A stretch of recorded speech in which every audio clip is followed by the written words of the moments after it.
Sino-sino gumagamit itong mga luxury cars ninyo? Kami po. Everyday, Iba-iba. siguro sa pag-aalis kayo nung umaga, Rolls Royce ang gamit mo. Pag uwi mo ng tanghali, kakain, pag lalabas kayo, may back naman ang gamit. Ganun ba yun?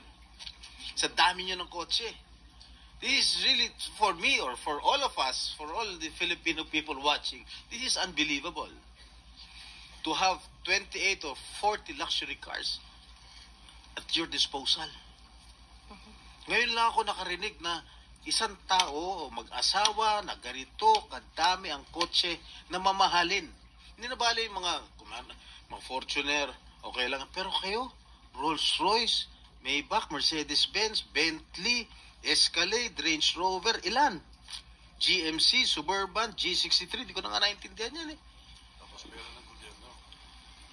O sabi ni Senator Soto, tapos pera ng gobyerno. Ano ba? Nasaan ang konsyensya nyo, madam? Isang tanong.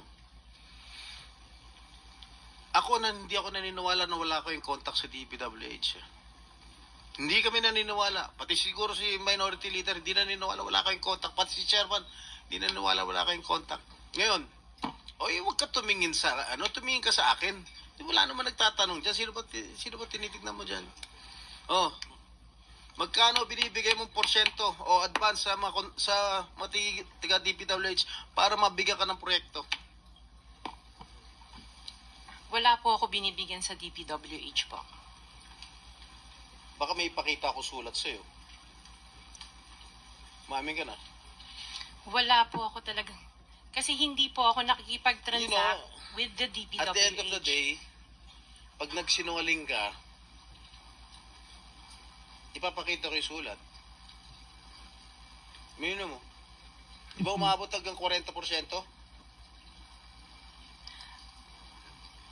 Wala po ako, sa DPWH wala po akong Sige. kausap talaga. Sige, I will take your word for it. Pagka meron ako nilabas sa'yo mamaya, okay? Mag-isip-isip ka. Hindi ako nagbibiro. Wawaw.